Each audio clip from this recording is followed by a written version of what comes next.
Magkaigsunan, matag karon ug unya makadawat kami og inyong mga pangutana. Happy Whispers meeting Timog na kalibot. Atong tulumanon oras sa atong Padaran ko silang isyu na walay kalabutan sa Diyos. Magdesidir na ganita nga mo serbisyo sa atong Ginoo. Ang yawa, pangita o pamagi, mo-offer na mura-mura po ug iya sa Diyos. Ang inahan kanya arigahan ang napulog sa mga anak. pinako kalimutan ingon sa Ginoo. Nga ang kanang mga kalisod iyang isukli.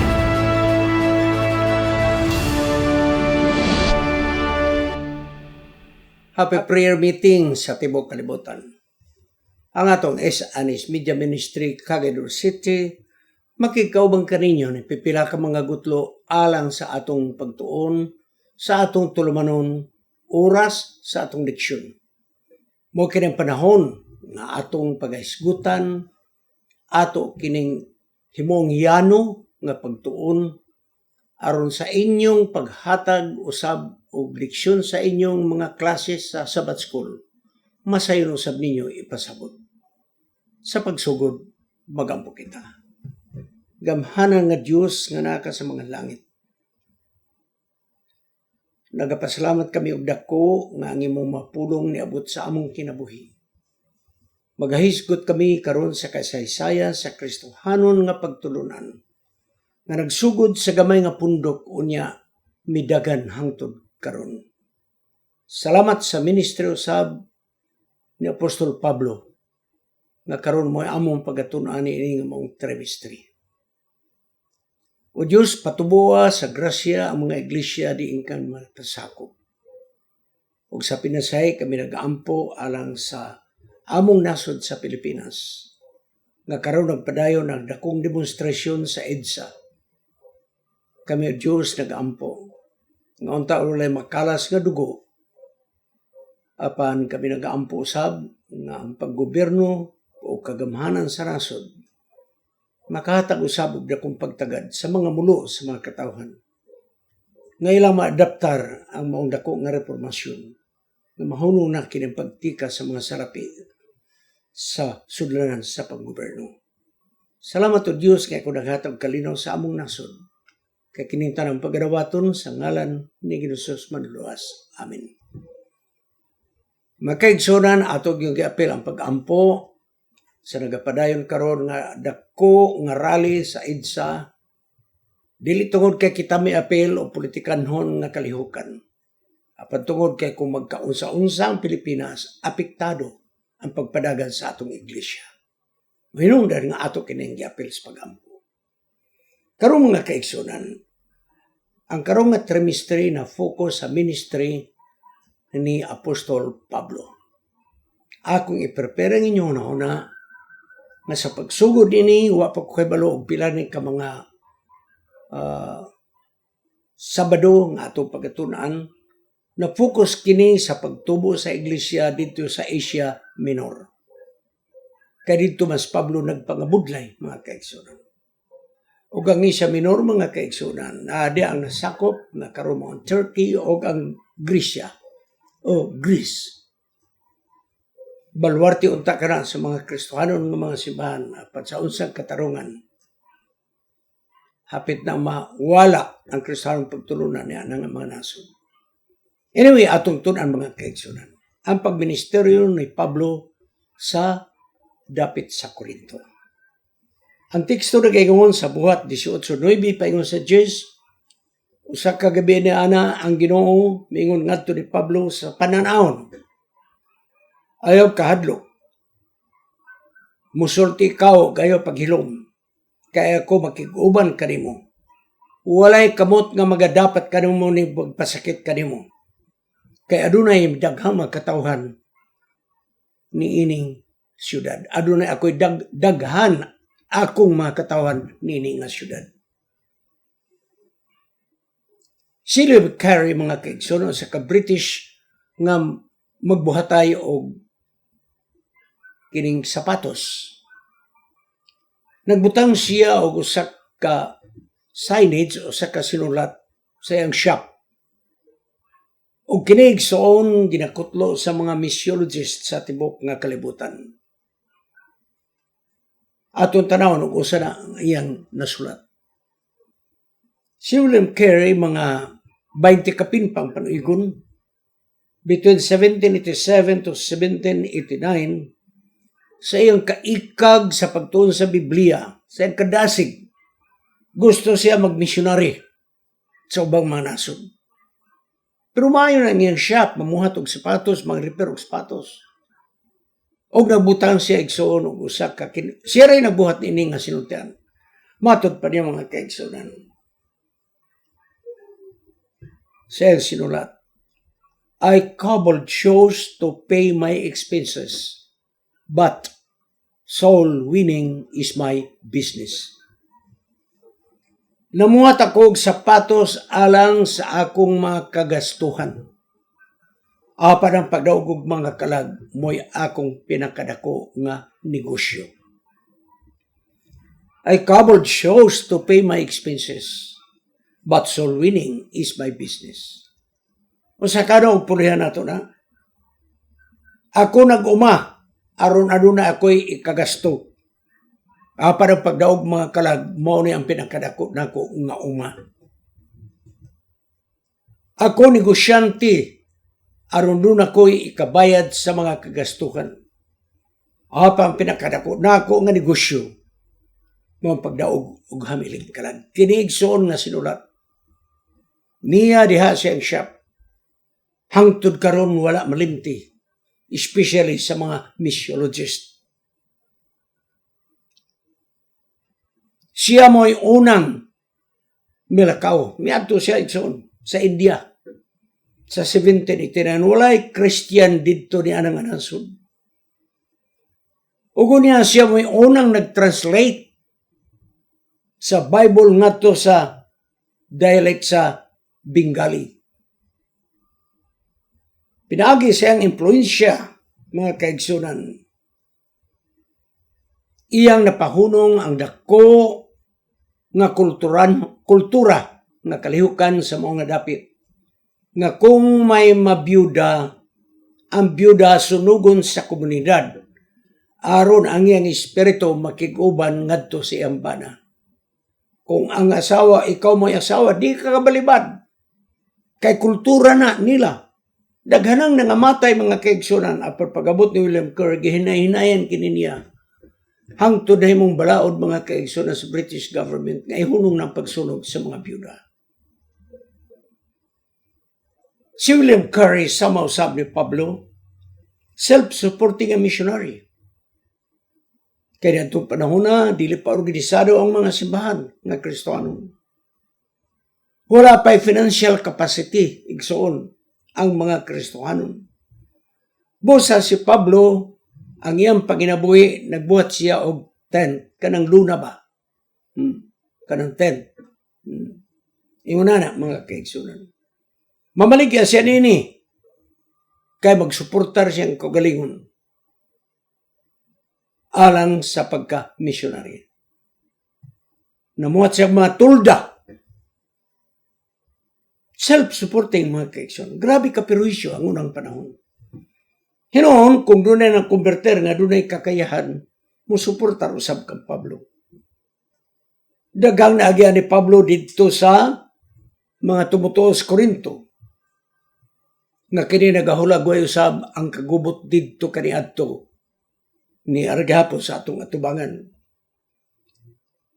Tanawa kuno sa imong palibot ang atong mga simbahan kung naabay simbahan nga walay problema. Di ka kitag simbahan nga walay problema, mga kaigsunan. Busa, din mga kaigsunan, ini mga teksto nga atong sulat, unang Korinto 1:1, Roma 1:1, Galacia 1:1. Kini nga mga teksto nagapasantok, nagapasabot nga si Pablo, nagpaila nga siya apostol sa Ginoo. Aduna siya ay conviction sa iyang kinabuhi nga siya gitawag ni Ginoo sa pagwali sa maayong balita. Muna yung conviction, mga kaigsunan. Kay si Pablo, dili siya membro sa 12 ka mga tinunan ni Ginoo. Wala igsoon. Pagkayab ni Ginoo, di pa nitungha ang ngalan ni Pablo, mga kaigsunan. Apadunay siya ay ligon nga baruganan nga siya gitawag sa Ginoo sa pagsulti sa maayong balita. Mao mga kaigsunan nga kanunay ang ginaingon nga iyang gidawat ang pagtawag ni Hesus kaniya kay iyang gituman ang kabubuton sa Dios. Kini nga pagtawag mga kaigsunan. Sama ra kini mga kaigsunan. Sa gayong sa Jeremias 1:5, nga gikan pa ikaw sa taguangkan sa imong inahan, ako na ikaw gitiman-an. Ngunit gibati ni Pablo, nga bisag daghang mga di mayo sa iyang pagkinabuhi manlulutos. Apan iyang gibati nga siya pinili sa Dios sa pagsulti sa maayong balita gikan pa sa taguangkan sa inahan. Busa, ang tanan niyang gibuhat alang sa grasya sa atong Ginoo, nga gitahasan siya sa pagwali sa maayong balita ngadto sa mga hintil.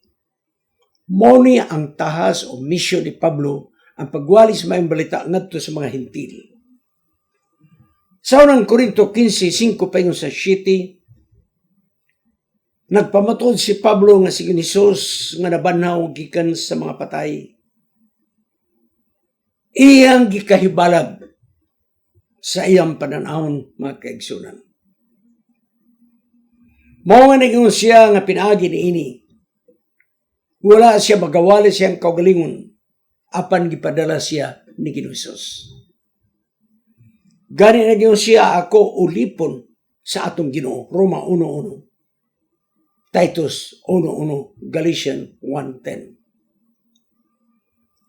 Kining mga teksto nga atong gisgutan mga kaigsoon, iya kang giangkon nga siya magwali ug magtutudlo ni Hesus. Mao nga si Hesus nahimong sentro sa iyang mga pagwali. Christ-centered ang iyang mga pagwali. Tungod niini nga pagbati nga siya tinawag sa Ginoo, daan siya'y kaikag kadasig nga di gyud matagbaw hangtod di siya musulti sa maayong balita ngadto sa mga katawhan. Nagsulti si Apostol Pablo sa mga tao nga unta kamo mahimo usab nga matinud-anon nga tumutuo ni Hesus. Sa buhat 17:16 paingon sa 34, nakatakda nga si Pablo una nagwali sa Athens. Una pa siya moadto sa Korinto. Tingali wala siya plano pag-ato sa Athens. Apan dunay silingan nga dapit sa Berea mga kaigsunan. Nga dunay kasamok sa simbahan busa miadto siya aron nga husayon ang problema dito sa Berea. Nagsulti siya metod ni Hesus dito sa sinaguga, dito sa merkado, dito sa Areopagus kanang dapit sa mga philosopher sa Greece, nakigdebate siya dito kanto por kanto igsoon sa mga philosophers. Kaya nagunaw na mga philosophers, wagi makasukol nila debate apan sa Pablo igsoon. Dito nakig-asdang sa mga tao nga mga philosopher dito sa Areopagus, dapit kini sa mga philosophers. Di yun niya mapugungan ngayang hunungon ang pagsulti. Busa matag oportunidad iyang gikuha kini. Take advantage siya basta may opportunity. Ang giulagay sa atong lison igsoon mo nga si Pablo, convicted siyang kogalingon nga siya sinugo sa Dios pagwali sa maayong balita. Karon miadto na si Pablo sa Korinto sa ikaduhang higayon. Og nining ikaduhang higayon mipuyo sa dito usa ka tuig ug tunga. Usa ka tuig ug tunga. Diharag siya kalibot-libot sa palibot sa Korinto ug sa mga silingan. Apan sa dito siya sa Korinto, ang unang gi-approach ang sinaguga sa mga Hudyo.